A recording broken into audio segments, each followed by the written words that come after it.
আজকের এই ভিডিওর মাধ্যমে আমি আপনাদেরকে দেখাবো আমরা যখন বার্থ সার্টিফিকেট অনলাইনে অ্যাপ্লাই করি তখন কিন্তু আমাদের কাছে ফর্ম নাম্বার 1 আপলোড করতে বলে। আজকের এই ভিডিওতে আমি দেখাবো ফর্ম নাম্বার 1 আপনারা কোথা থেকে পাবেন এবং কিভাবে আপনারা ফিল আপ করবেন, সম্পূর্ণ স্টেপ বাই স্টেপ এই ভিডিওর মাধ্যমে দেখাবো। আপনারা যদি আমার ভিডিওতে নতুন হয়ে থাকেন তাহলে সাবস্ক্রাইব করবেন এবং ভিডিওটি ভালো লাগে লাইক ও শেয়ার করবেন। চলুন তাহলে আমরা স্টেপ বাই স্টেপ প্রসেসটি দেখে আসি।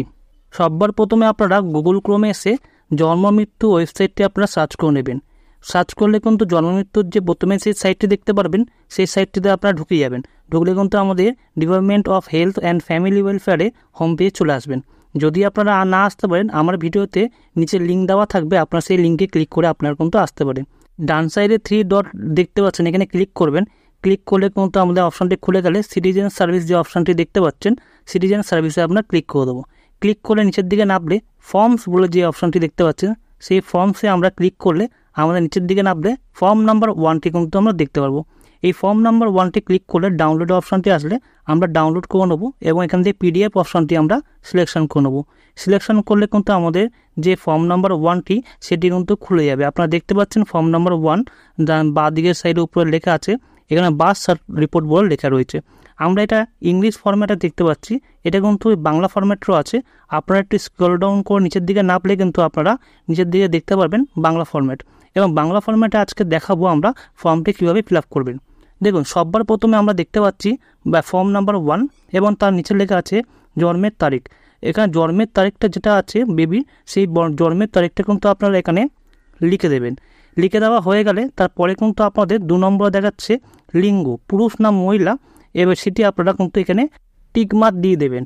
টিকমার্ক দেওয়া হয়ে গেলে 3 নম্বরে শিশুর নাম, আপনারা কিন্তু শিশুর নামটি এখানে লিখে দেবেন।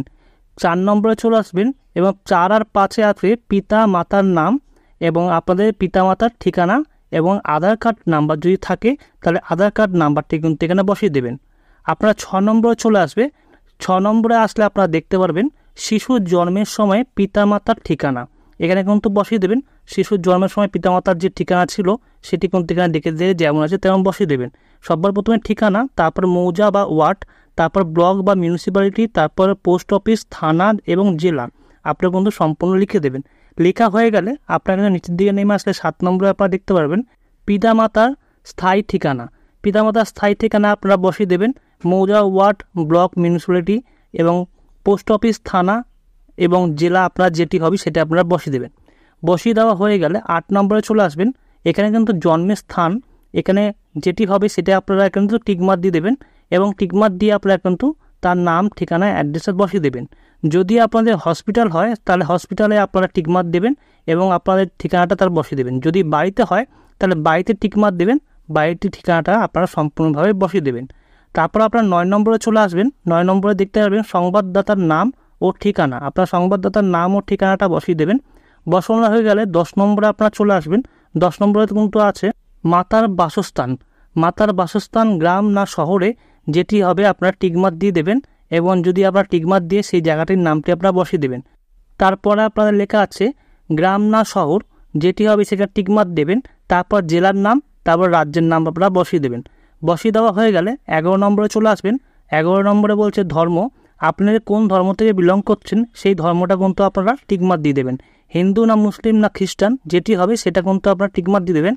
যদি এই 3টের মধ্যে কোনোটাই যদি না হয়, অন্যান্য যদি হয়, সেই নামটা আপনারা কিন্তু অন্যান্য জায়গায় যে নামটি বসিয়ে দেবেন।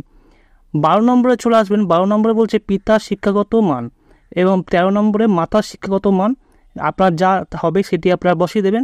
বসিয়ে দিয়ে আপনারা 14 নম্বরে চলে আসবেন পিতার পেশা এবং 15 নম্বরে মাতার পেশা যেটি আপনাদের হবে সেটা কিন্তু আপনারা লিখে দেবেন। 16 নম্বরে চলে আসবেন। এখানে কিন্তু প্রথম বিবাহের সময় মাতার বয়স পূর্ব বাৎসরে কত ছিল সেটি কিন্তু আপনারা এখানে বসিয়ে দেবেন।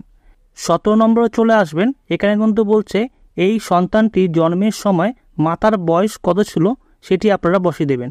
18 নম্বরে চলে আসবেন। 18 নম্বরে বলছে মাতার জীবিত প্রসূত সন্তান সংখ্যা কটি সেটি আপনারা কিন্তু লিখে দেবেন। লেখা হয়ে গেলে আপনারা 19 নম্বরে চলে আসবেন। 19 নম্বরে আসলে আপনারা দেখতে পারবেন প্রসবকালীন পরিচর্যা, আপনাদের কিন্তু চিকিৎসা কেন্দ্র বলেছে সরকারি, আরেকটি বলেছে বেসরকারি, আপনারা যেখানটাই হবে সেটা আপনারা টিকমার্ক দিয়ে দেবেন। তারপরে বলছে 3 নম্বরে ডাক্তার, নার্স অথবা প্রশিক্ষিত ধাত্রী দায়ী যেটা হবে সেটা টিকমার্ক দিয়ে দেবেন। এবং চিরচরিত্র দায়ী এবং আত্মীয় অথবা অন্যান্য যেটি আপনাদের ক্ষেত্রে প্রযোজ্য হবে সেটি আপনারা কিন্তু টিকমার্ক দিয়ে দেবেন। তারপরে আপনারা 20 নম্বরে চলে আসবেন। 20 নম্বরে আসলে প্রসবের পদ্ধতি আপনাদের জিজ্ঞেস করেছে। আপনারা এখানে স্বাভাবিক হলে স্বাভাবিকে টিকমার্ক দেবেন এবং সিজার হলে সিজারিয়ানে আপনারা টিকমার্ক দেবেন। 21 নম্বরে আপনাদের বলছে জন্মের সময় শিশুর ওজন কত ছিল, সেই ওজনটা আপনারা কিন্তু এখানে লিখে দেবেন। তারপর আপনারা 22 নম্বরে চলে আসবেন। 22 নম্বরে কিন্তু সপ্তাহ জিজ্ঞেস করেছে, এখানে কিন্তু আপনারা 39 সপ্তাহ লিখে দেবেন। তারপরে যদি আপনাদের কোনো মন্তব্য থাকে সেই মন্তব্য আপনারা লিখতে পারেন। যদি কিছু না থাকে তাহলে কিন্তু এই জায়গাটা কিছু করার দরকার নেই। এবং তার নিচে কিন্তু আপনারা পিতা এবং মাতার স্বাক্ষর আপনারা করে দেবেন। তারপরেরটা কিন্তু আর কিছু করতে হবে না। আপনারা যেখানে জমা দেবেন সেটি হচ্ছে হসপিটালের যে একটি সেকশন থাকে, জন্ম মৃত্যু সেকশন থাকে, সেখানে গিয়ে কিন্তু আপনারা এই কাগজটা জমা দিলে সেখানে আপনার ডাক্তার এখানে কিন্তু জন্ম নিবন্ধনকরণের নম্বরটি আপনারা বসিয়ে দেবে এবং তারিখ বসিয়ে দেবে এবং এখানে গিয়ে সিগনেচার করে আপনাদের কিন্তু দিয়ে দেবে অ্যাটাস্টেজ করে।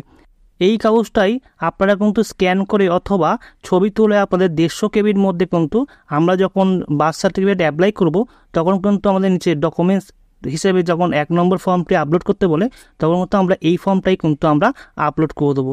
আজকে খুব সহজভাবে দেখালাম 1 নম্বর ফর্ম আপনারা কীভাবে অ্যাপ্লাই করবেন এবং কোথা থেকে ডাউনলোড করবেন।